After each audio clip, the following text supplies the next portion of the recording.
آیت اللہ بہاؤالدین رضوان اللہ تعالیٰ علیہ بہت بڑے عارف، ان کا شاگرد کہتا ہے کہ میں گھر سے نکلا درس پہ جانے کے لیے، بارش جیسے بہرحال یہاں پانی تھوڑا سا پانی پڑا ہوا تھا، سڑک بارش، ایک گاڑی گزری تیزی سے اور دھیان نہیں دیا، پانی کی چھینٹیں میرے لباس پہ آئے، چلا گیا وہ۔ میں نے اس کو تھوڑا بہت برا بھلا کہہ دیا، بہرحال ایک طالب علم کیا برا بھلا بولے گا، بہرحال اس نے گئے لباس چینج کیا،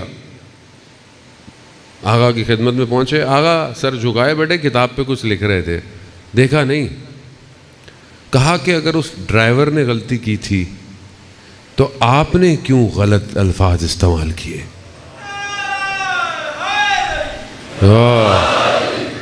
میں نے کہا کہ نہ اس وقت کوئی شخص تھا نہ ادھر کوئی شخص ہے، اللہ، رسول، مومنین کی جماعت دیکھ رہے ہیں۔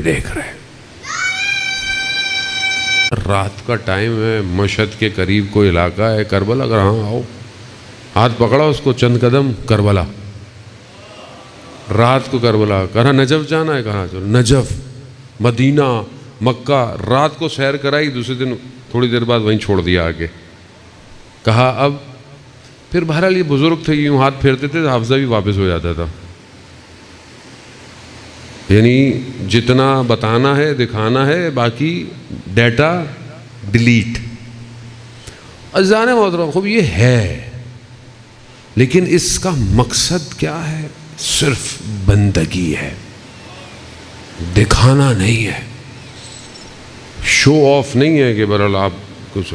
اللہ کے ولی ہمیشہ معاشرے میں اس لیے ہوتے ہیں کہ معاشرے کی بیک بون ہوتے ہیں، معاشرے کو چلاتے ہیں۔ یہ تو نارمل ولی ہیں، جو خود ولی الزمان ہے، اس کے وجود کی وجہ سے یہ ساری چیزیں قائم ہیں۔ جیسے دنیا گریویٹی فورس کی وجہ سے ہم سب کو کھینچے ہوئے ہے، حجت خدا کائنات میں اس کا وجود ہر چیز کو قائم کرنے کے لیے رکھا ہوا ہے خدا نے۔ حدیث ہے کہ اگر حجت خدا ضروع زمین سے ہٹ جائے، پوری کائنات آپس میں ٹکرا جائے گی، یعنی قیامت آ جائے گی، ختم۔ حجت خدا ہر دور کے اندر، جب نبی تھے تو نبی ہیں، اوصیاء، اور پھر اس کے بعد یہ ائمہ علیہ الصلوۃ والسلام کا۔ اس امام کو سمجھنا اس لیے ضروری ہے، جب تک آپ کو امام کی یہ معرفت نہ ہو کہ یہ ہستی کیا ہے اور اس خدا نے کیوں رکھا ہوا ہے، تب۔ لیکن کیونکہ خدا ہی سمجھ میں نہیں آیا آج تک، خدا کیا ہے، لا الہ الا اللہ زبان سے پڑھا اور گھر چلے گئے۔ خدا کہتا ہے کہ تم میرا ذکر کرو، میں تمہارا ذکر کروں گا، میرا ذکر تو کرو، میں تمہارا ذکر کروں گا۔ حضرت یوسف علیہ السلام جب زندان میں تھے اور دو لوگوں نے خواب دیکھا اور ان میں سے ان کی تعبیر بتائی، ایک کو کہا کہ تم دار پہ لٹکائے جاؤ گے، ایک کو کہا کہ تم جو ہے وہ جو زمانے میں تمہارا بادشاہ ہے تم اس کے قریب چلے جاؤ گے، اس کی خدمت کرو۔ وہ جو دوسرا جانے لگا تو قرآن میں آیات ہے، حضرت یوسف نے جو ہے وہ اسے کہا کہ جب تم اپنے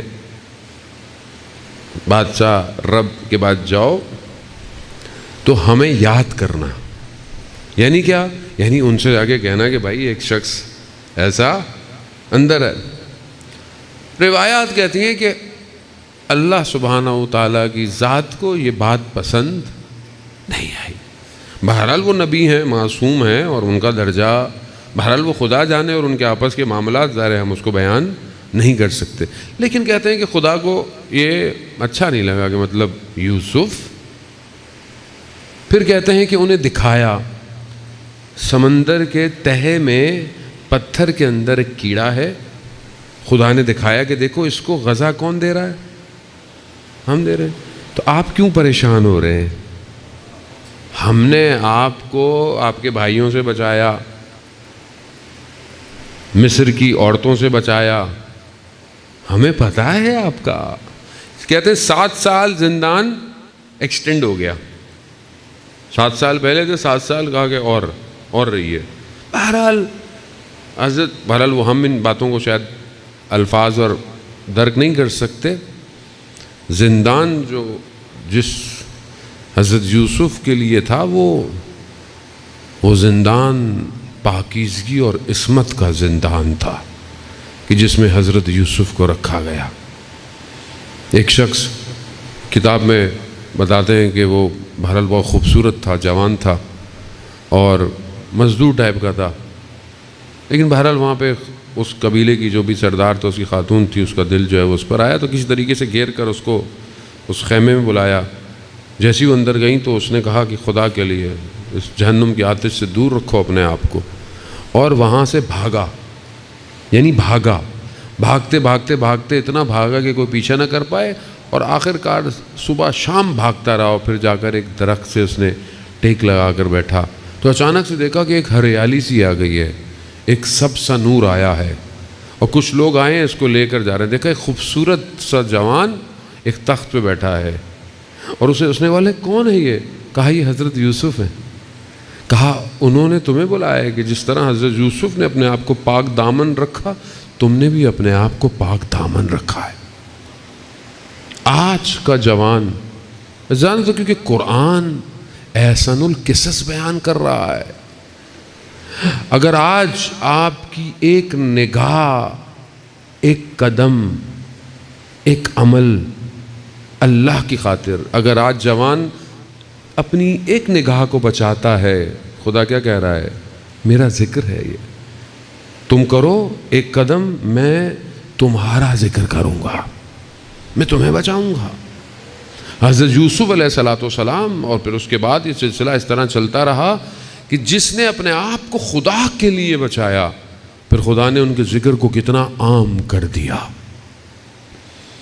لیکن کیونکہ خدا ہمیں سمجھ میں آئے، ہمیں لگتا ہے کہ اسلام کے جو اصول ہیں وہ زندان ہے، وہ زندان نہیں ہے، وہ قید نہیں ہے، وہ آزادی ہے۔ مجھے کسی بچی نے لٹریچر سے بھیجا، پورا نہیں پڑھ پایا میں، کہ مولانا صاحب آپ آزادی کی باتیں کرتے ہیں، آزادی ایسے ہی مفہوم ہے، حقیقت نہیں ہے۔ کہا کہ کیسی آزادی؟ کہا میں اپنے بدن میں قید ہوں، اگر فزیکل جو لاز ہیں، میڈیکل لاز ہیں، میں ان کو فالو نہیں کروں تو میں مریض ہو جاؤں گی۔ ہوا کہاں آزاد ہے؟ بہرحال وہ بچی ظاہر ہے آج کل کے معاشرے کے اندر بچے جو پڑھ رہے ہیں ان کے، وہ بہت اچھی بات ہے، بچے اگر اچھا سوال کریں اور یہ وہ، اصل آزادی اس بدن کی نہیں ہے زان محترم۔ بدن ہو سکتا ہے 7 سال 14 سال قید ہو، نفس آزاد ہونا چاہیے، نفس آزاد ہو۔ کوئی آپ کے بدن کو قید کر لے، کوئی آپ کے چیزوں کو پکڑ لے، مگر کربلا کے واقعے کے بعد جن کو اسیر بنایا گیا وہ اسیر تھے، دشمن سمجھا کہ میں ان کو زندان میں لے کے جا رہا ہوں، میں ان کو، مگر وہ قید تھے۔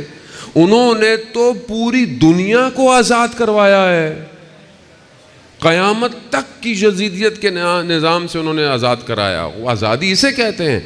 ہمارے پاس آزادی کی ڈیفینیشن نہیں ہے، ہم سمجھتے ہیں کہ وہ آزادی کیا ہے کہ کوئی قید نہ ہو، خاتون جو دل چاہے کرے، آج کی بچی جو دل چاہے کرے، جوان جو چاہے کرے۔ اسی آزادی کے شوق میں تو یہ ویسٹ جاتا ہے کہ وہاں کچھ بھی کر لو، سڑکوں پہ کچھ بھی کر لو۔ مولانا صاحب، اب میں ظاہر دنیا میں مجلس پڑھنے جاتے ہیں، لوگوں کے ذہن میں کچھ اور ہے، ویسٹ جو جاتا ہے اسے پتہ چلتا ہے سنہری زندان ہے، سنہرا ہے لیکن زندان ہے، اڑ نہیں سکتے، پھنسے ہوئے ہو۔ لگتا ہے کہ آزادی ہے، مگر کیا آزادی ہے؟ انسان تنزلی کی طرف ہے، انسان تباہی کی طرف ہے۔ غیرت نہیں ہے معاشرے میں، حریت نہیں ہے معاشرے میں، عزت نہیں ہے معاشرے میں، کچھ بھی تو نہیں ہے معاشرے کے اندر۔ ہمیں لگتا ہے کہ بہرحال انسان اگر لخت ہو جائے، لباس سے جو کھول دے، تمہاری آزادی ہے، تو پھر تو جانور سب سے زیادہ قرآن میں کہتا ہے کہ آج تک کر ہی نہیں پائے، بلکہ الٹا تعلقات اچھے کرنے کے چکر میں لگے ہوئے ہیں۔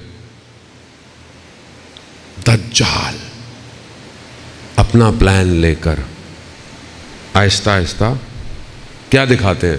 کیوں تعلقات لوگوں کو اچھے کرنے، کیوں ملک ان رواسم کو بڑھانا چاہتا ہے، ہم تمہارا اکنامکس اچھی کریں گے، ہم تمہیں یہ دیں گے، ہم تمہیں وہ دیں گے۔ دجال کا کیا کام ہے؟ دجال جنت دکھائے گا جو کہ اصل میں جہنم ہوگی، اور جہنم یعنی جنت ہوگی۔ دجال کیا ہے؟ دجال دو دجال ہیں، ایک دجال وہ ہے جو فزیکل شخص، ایک دجال فتنہ ہے، وہ آج پوری دنیا کو اپنے اندر لیے ہوئے کھینچے ہوئے، کہیں لالچ سے، کہیں اس سے، اور کہیں اس نے آپ کو سامنے اتر گیا ہے۔ وہ دجال آپ کے سامنے ہے۔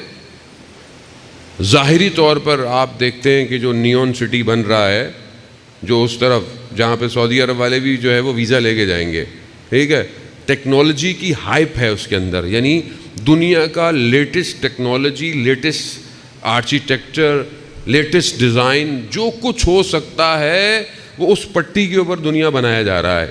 وہ ایک ایسا ملک ہوگا کہ جس کے لیے باقاعدہ پاسپورٹ بھی الگ ہے، سب کچھ الگ ہے، حالانکہ ایک چھوٹی سی جگہ ہے، اس کو بہترین دنیا بنا کر خوب کیا دکھا رہے ہیں کہ یہاں تمہیں سب کچھ ملے گا۔ 170 کلومیٹر پر صرف ایک لائن ہے جس کی وڈتھ اتنی ہے، اس پر پوری بلڈنگیں ہیں، اس کے اوپر آپ دیکھیں، اگر آپ اس کو دیکھیں یوٹیوب پہ جا کر، وہ کیا ہے، وہ کس جگہ بنایا جا رہا ہے، سامنے کیا ہے، کس کے انتظار میں بنایا جا رہا ہے؟ دجال تیاری کر رہا ہے، وہ اپنی تیاری کر رہے ہیں۔ یہاں مسلمان تو ویسے ہی فارغ، کو ٹائم ہی نہیں ہے، ہمیں تو فرصت ہی نہیں ہے، ہم لوگوں کو کیا دشمن کیا کر رہا ہے۔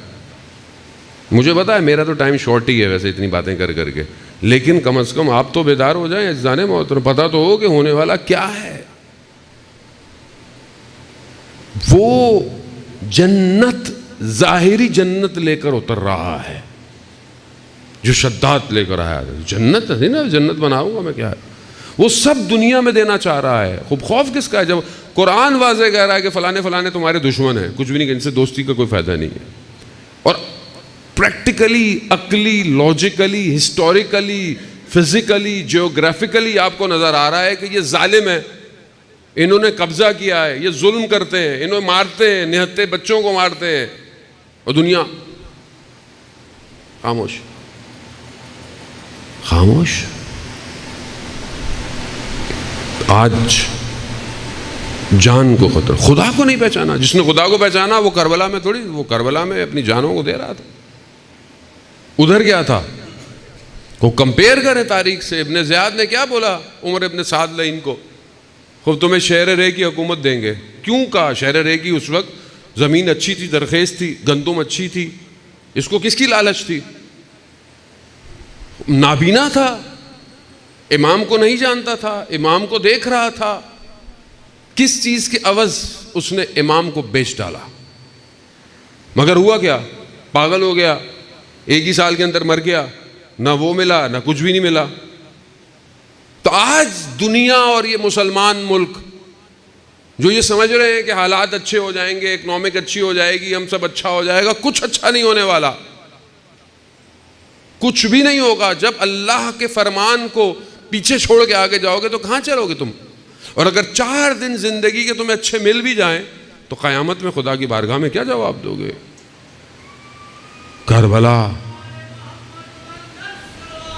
اللہم صلی اللہ۔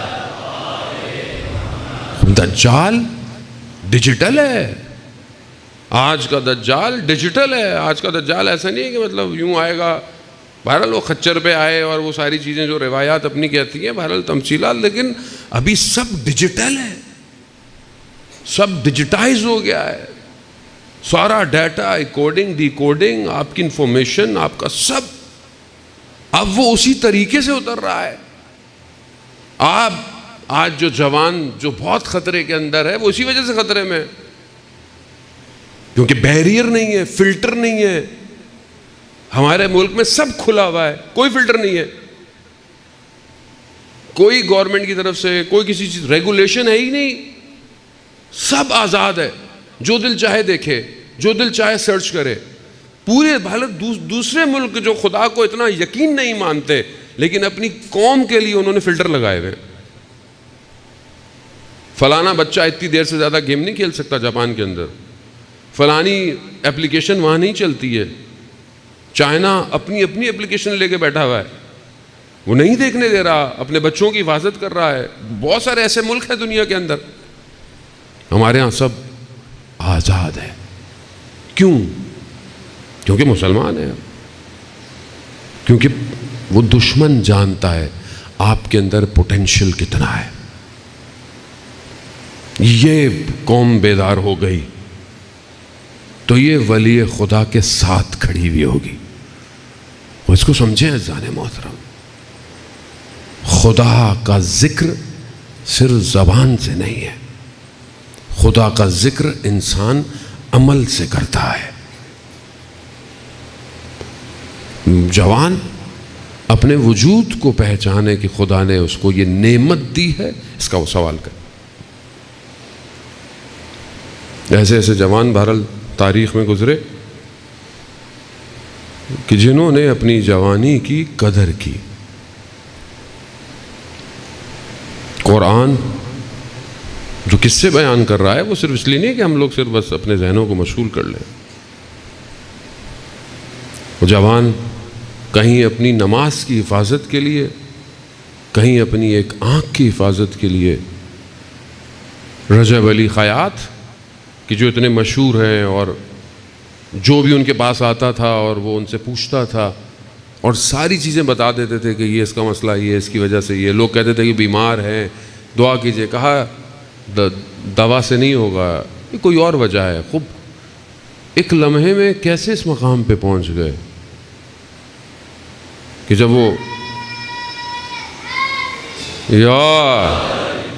اصفہان میں خیاط تھے، ٹیلر تھے، گھر میں کوئی نہیں تھا.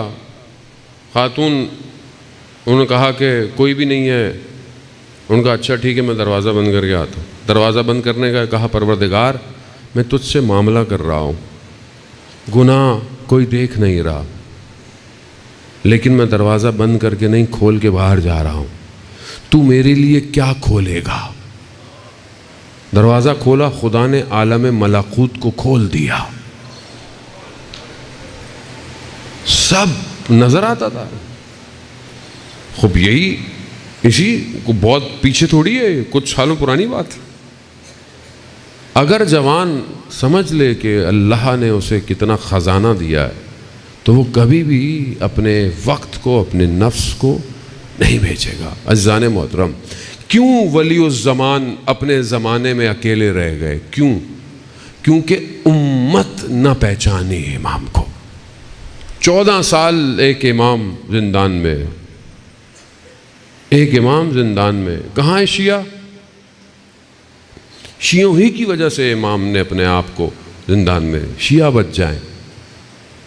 کوئی سامرا میں گھر میں قید ہے، کوئی کہاں ہے، کیوں نہیں پہچانے؟ اب وہ ٹائم آ گیا ہے کہ ہم اپنے امام کو پہچانیں، اور جب تک نہیں پہچانیں گے یہ ظلم ستم ہوتا رہے گا. یہ آپ خاموشی سے دیکھتے رہیں. کیا خبر سنی کان سے نکل گئی؟ کیا ہوا؟ اتنے شہید ہو گئے، اتنوں کو مار دیا، اتنوں کو فلسطین میں مار دیا، اتنے 100 بچے یمن میں مر گئے، اتنے. خوب آپ سنتے رہیں. آپ کو کیا ہے؟ آپ کے بچوں کو تھوڑی کچھ ہو رہا ہے.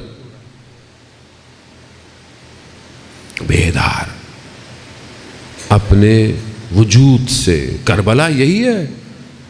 کربلا آپ کو یہی تو سکھاتی ہے کہ اپنے زمانے کے ظالموں کو پہچانو. کربلا صرف اس لیے نہیں کہ آپ آئیں گریہ کر کے گھر چلے جائیں، نہیں. کتنے لوگ تھے جو واقع کربلا کے بعد جب اسیران کربلا کو کوفہ لے کے گئے تو باہر رو رہے تھے، گریہ کر رہے تھے. بی بی زینب سلام اللہ علیہ نے فرمایا کہ تمہارے رونا اب تمہیں کچھ دینے والا نہیں ہے، تمہیں آنا چاہیے تھا کربلا، تم بیٹھے ہوئے رو رہے ہو. توابین جنہوں نے بعد میں قیام کیا اور سب، اگر کربلا آتے تو کس مقام پہ ہوتے؟ عزیزان محترم، اپنی زندگی میں دیکھیں خدا کتنا ہے. جو رابطہ ہے ہمارا، یہ خدا نے دیے ہیں سارے رابطے، لیکن ہم ان رابطوں میں کھو گئے ہیں. یہ جو کنیکشن ہے، یہ جو کمیونیکیشن ہے، یہ جو رشتے ہیں، بعض اوقات ہم ان رشتوں کی خاطر خدا کے حدود کو توڑ دیتے ہیں. انسان اولاد کی خاطر حرام کماتا ہے، یہی کرتا ہے. انسان اپنے نام کو بچانے کے لیے لوگوں کا حق کھا جاتا ہے. انسان اپنے عزت اور اپنی ذاتی اور ظاہری نفس کی خاطر لوگوں کا جو ہے وہ دبا دیتا ہے، لوگوں کو کچل دیتا ہے. یہ سب ظاہر ہے۔ قرآن جہاں اولاد کو زینت کہہ رہا ہے، وہیں قرآن اولاد کو فتنہ بھی کہہ رہا ہے۔ اگر یہ خدا کی طرف لے کے جائے تو زینت ہے، مال، اولاد، لیکن اگر یہ خدا سے دور کر دے فتنہ ہے۔ یہ رابطے، بعض اوقات ہم ان رابطوں کے لیے خدا کو کھو دیتے ہیں۔ مثال کے طور پر آپ کسی سے لڑائی ہو گئی، کسی سے نفرت ہو گئی، کسی نے آپ کے ساتھ کچھ کہہ دیا، آپ دشمن ہو جاتے ہیں، جبکہ آپ جانتے ہیں کہ دنیا تھوڑی دیر کی ہے، یہ رابطہ بھی تھوڑی دیر کا ہے۔ چاہے آپ کا سگا بھائی ہو، سگی بہن ہو، لوگ دشمن ہو جاتے ہیں، لیکن آپ یہ نہیں سوچ رہے کہ خدا ان رابطوں کے ذریعے سے میرا امتحان لے رہا ہے، خدا مجھے دیکھ رہا ہے۔ یہ رابطے تھوڑی دیر ہیں، جہاں آپ مر گئے وہاں آپ کا نام ختم ہو گیا۔ لوگ یہ نہیں بولیں گے کہ صدر تھا، پریزیڈنٹ تھا، سی او تھا، لوگ کہیں گے مردہ پڑا ہے، مردہ ہے۔ پروردگار مرتے ہی انسان سے اس کی شناخت چھین لیتا ہے۔ یہ سب ٹیمپریری رابطے ہیں، اصل رابطہ پروردگار ہے۔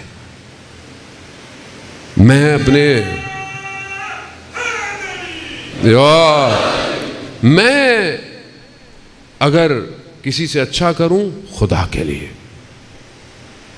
آپ ائمہ علیہ السلام کی زندگی کے اندر دیکھیں، مولا کائنات جنگ ہے، اور جنگ کے اندر آپ سچویشن دیکھیں، دشمن کے اوپر آ کے بیٹھ گئے، اور بس دشمن زیر میں تھا، اس نے اہانت کی، گستاخی کی، امام کھڑے ہو گئے، امام ٹہلنے لگے، تھوڑی دیر بعد امام نے پھر اس کو مار دیا۔ سوال پوچھا، مولا آپ کے نیچے تھا، بالکل تلوار کی زد میں تھا، آپ نے مارا کیوں نہیں؟ یہاں بریکٹ میں بتاتا ہوں، امام کا کوئی کام اپنی ذات کے لیے نہیں ہوتا، امام یہ بس ہمیں بتانا چاہ رہے تھے کہ کہیں تمہارے ذہن میں یہ خیال نہ آئے کہ علی نے اس لیے مارا کہ اس نے علی کے ساتھ اہانت کی ہے۔ علی کا کوئی کام خدا کے بغیر نہیں ہو سکتا۔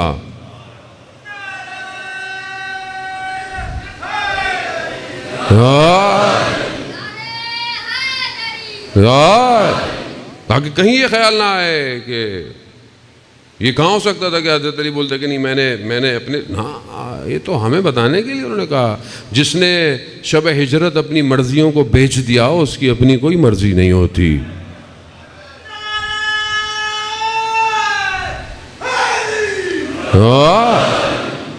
یہاں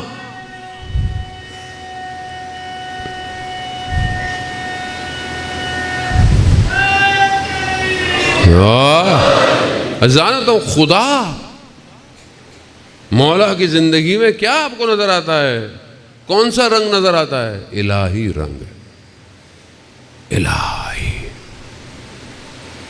دعائے کمیل ہے تو امام تڑپ رہے، سجدے میں تڑپ رہے، عبادت میں تڑپ رہے۔ نوف بخاری کہتا ہے کہ رات امام کے ساتھ گزاری، صبح ہوئی ہم نے دیکھا امام ہمیں ٹھوکر مار کے اٹھا رہے ہیں۔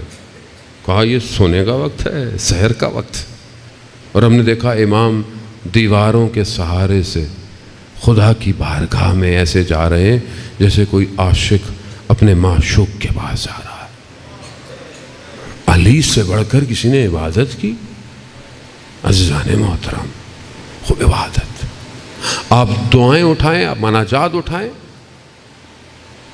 دعائے ابو حمزہ میں غالباً امام جو تعلیم فرماتے ہیں کہ وسما دعائی اذا ندیتک، میں تجھ سے دعا مانگتا ہوں اور تو میری سنتا ہے۔ بس یہ ایک جملہ اگر انسان سمجھ جائے کہ میں تجھ سے مانگتا ہوں اور تو سنتا ہے، میری حیثیت، میری کائنات میں اوقات، میرا وجود، کہاں وہ خالق، ان اللہ علی کل شیء قدیر، میں مانگتا ہوں پروردگار اور تو سنتا ہے۔ میں مانگتا ہوں، میں واقعی اس سے مانگتا ہوں. جانتا ہوں پروردگار، حدیث میں ہے کہ کچھ چیزیں تمہاری طرف سے ہیں، کچھ چیزیں میری طرف سے ہیں. پروردگار کہتا ہے کہ مغفرت میری طرف سے ہے، مگر توبہ تمہاری طرف سے ہونی چاہیے. میں مغفرت کروں گا تمہاری، لیکن توبہ تم کا استجابت میری طرف سے ہے، قبولیت میری طرف سے ہے، مگر دعا تمہاری طرف سے ہونی چاہیے. دعا تو مانگو، میں استجاب کروں گا. مولانا صاحب دعائیں مانگ مانگ کے تھک گئے، قبول ہی نہیں ہوتی ہے. مانگ کیا رہے ہو؟ کیا مانگ رہے ہو؟ وہ قرآن کی جو آیت ہے کہ مانگو میں استجاب کروں گا، اس کی ذیل میں علامہ طباطبائی فرماتے ہیں، میں پہلے کئی دفعہ عرض کر چکا ہوں کہ روز قیامت میں ایک شخص کو بہت سارے ریوارڈ ملیں گے، جزا. کہے گا پروردگار یہ تو میں نے کام نہیں کیا تھا. کہا نہیں، وہ جو تم نے دعائیں مانگی تھیں اور پوری نہیں ہوئی، اس کے بدلے میں میں نے تمہیں دیا ہے. تو وہ کہے گا کاش خدا میری دنیا میں کوئی بھی دعا قبول. مگر ہمارے پاس دعا مانگنے کا ٹائم.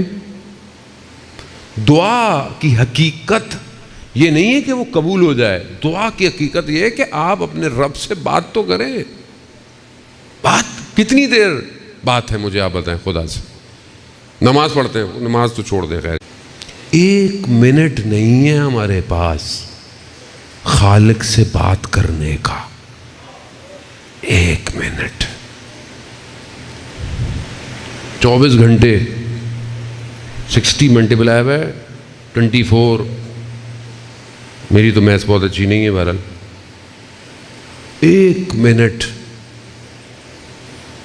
اور ہم کہتے ہیں جی ہمارے پاس صحیفے سجادیہ ہے. صحیفے سجادیہ کیا ہے؟ وہ صاحب پتہ نہیں سنا ہے کیا ہے؟ دعاؤں کی کتاب ہے. کیونکہ ہمیں تو نہیں پتا دعا کیسے مانگنی ہے، وہی بتائیں گی جو خدا کو جانتے ہیں. انہوں نے کہا ہے کہ ایسے مانگو. اٹھائیں، کھولیں. چوتھے امام پر ہم گریا کرتے ہیں، امام ایسے تھے، امام کے ساتھ یہ ہوا. جو امام نے خود دیا، جو دشمن نے امام کو پہنایا، وہ ہم سب نے پہنا ہوا ہے. اور جو خود امام نے دیا ہے وہ نہیں ہونا. ہمیں کیا معذرت آج کل. دعا رابطہ ہے، رابطہ. اس دور میں جو آج ہم کہتے ہیں depression, stress, pressure, psychological factor, external factor, چڑچڑا پن، برداشت ختم ہو گئی ہے. کیوں ہے؟ کیونکہ آپ کے پاس انرجی کو ایگزٹ کرنے کا وے آؤٹ نہیں ہے. دعا پورے وجود کو اس کی بارگاہ میں جھکاتی ہے. چوتھے امام صحیفے سجادیہ کی دعا، یا غنی الاغنیاء، اے بے نیازوں میں سب سے بڑے بے نیاز، انا افقر الفقراء، میں محتاجوں میں سب سے بڑا محتاج ہوں. دعا ہے، دعا. عزیزان محترم، رابطہ نہیں ہے. 1,24,000 پیمبر کیوں آئے تھے؟ یہ رابطہ ہو.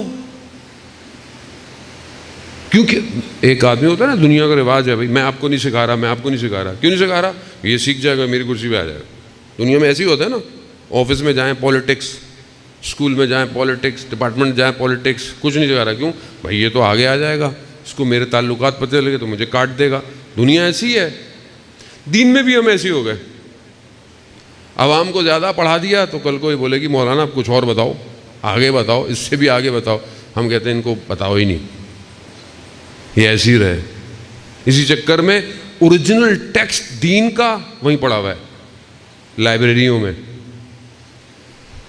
اور عوام واہ واہ واہ واہ واہ واہ، بس واہ واہ کا پیکج لے کے گھر چلی جاتی ہے.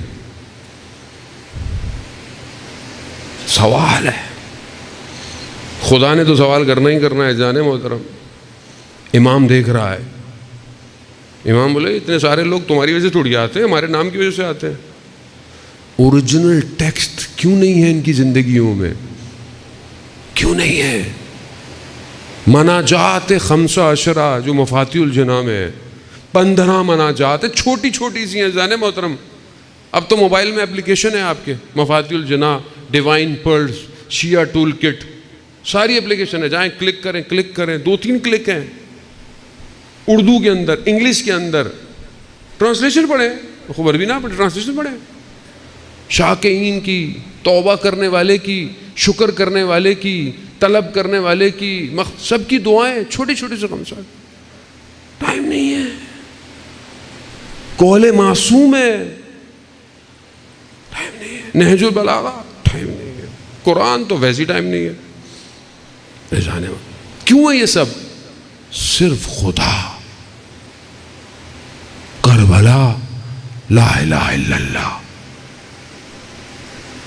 یہی ہے درس، یہی ہے انسانیت. دانے موت آج جس کے لیے آپ جمع ہوئے ہیں، معرفت دیکھیں آپ. کربلا کیسے کیسے گوہر کو لے کر بیٹھی ہوئی ہے، کیسے کیسے گوہر. ماؤں نے نہ جانے کیسے کیسے گوہر لے کر کربلا آئی. شب عاشور امام سب کو بتا رہے ہیں یہ مقام یہ ہو. قاسم خیمے میں پیچھے بیٹھا ہوا ہے. جب دیکھا کہ سب ہو گیا، کہا چچا جان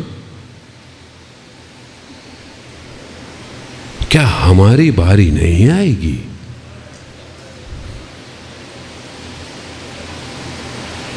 مقاتل کہتے ہیں امام قاسم کے پاس گئے،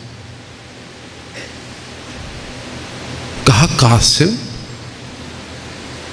آپ کی نہیں، علی اصغر بھی شہید ہوگا. ہاشمی خون ہے، غیرت. کہا چچا کیا یہ لوگ خیموں تک پہنچ جائیں گے؟ ہاں نہیں، اصغر خود آئے گا. وہاں امام نے قاسم سے سوال کیا، آپ 13 سال رول ماڈل ہونا چاہیے یہ 13 سال کے بچوں کا. قاسم کیا کہا؟ قاسم کہا، پوچھا قاسم آپ کے لیے موت کیسی ہے؟ موت کیا ہے آپ کے لیے؟ کہا چچا جان موت میرے لیے شہد سے بھی زیادہ میٹھی ہے. یہ معرفت، یہ کربلا، یہ کیسے رابطہ ہو گیا؟ خدا کو پہچان رہے ہیں تو ابھی تو موت کو ایسے کہہ رہا ہے قاسم. ہمارا بچہ ہے ایسا کہے.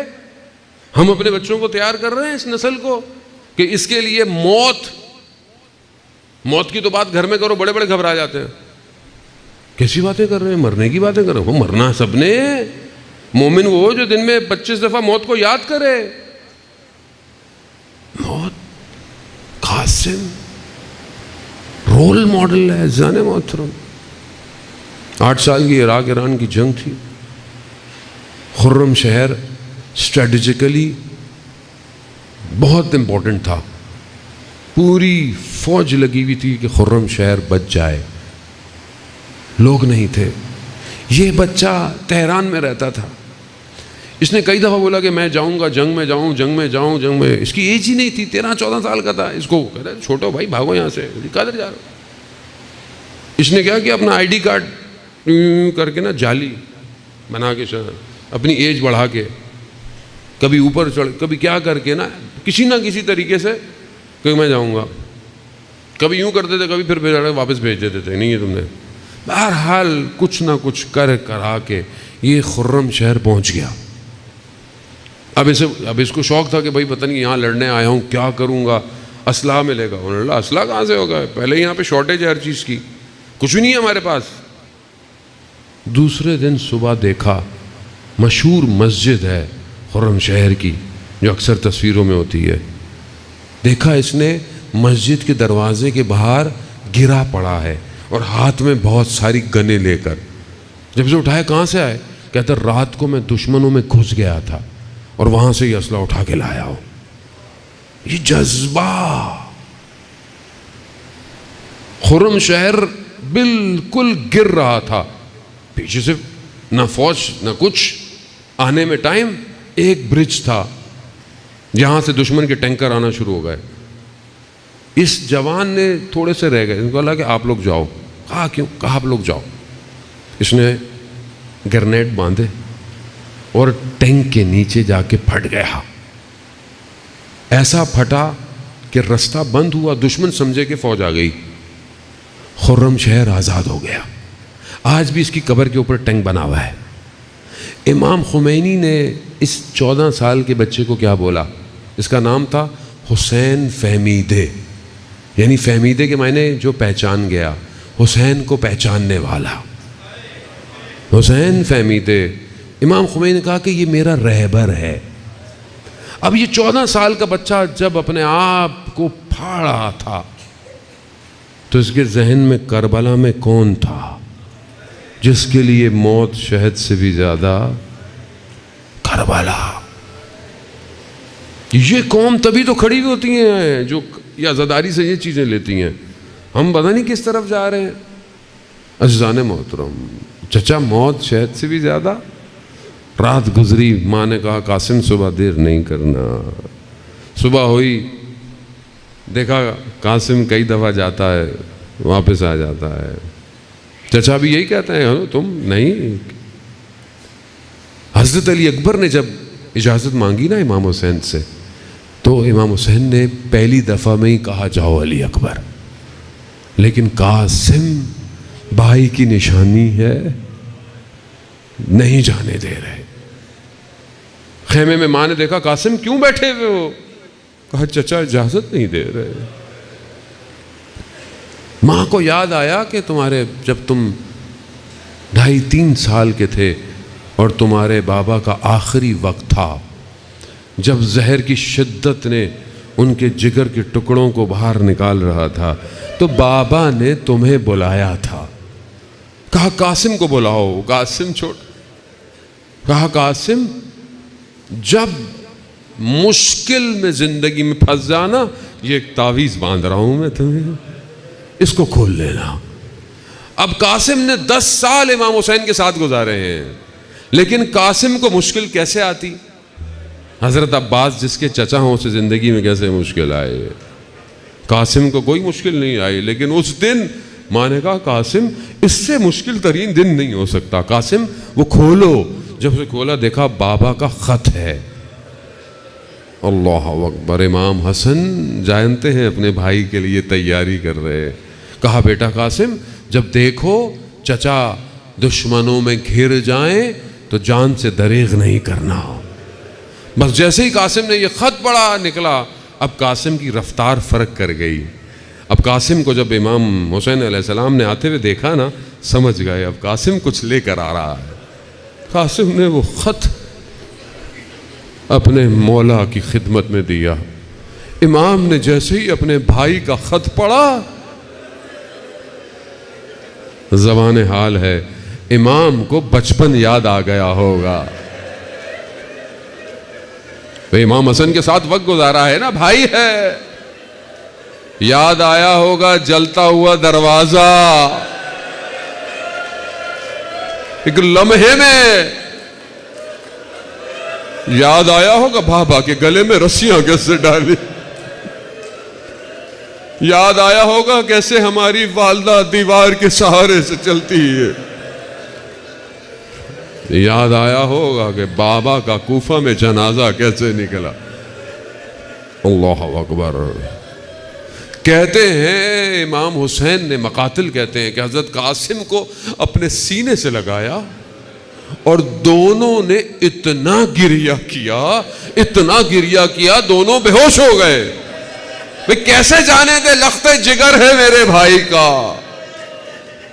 جگر بے ہوش ہو گئے. مقاتل کہتے ہیں حضرت قاسم اپنے مولا کے پاؤں چوم رہے, چچا جانے دیں آپ کو آپ کی ماں کا واسطہ.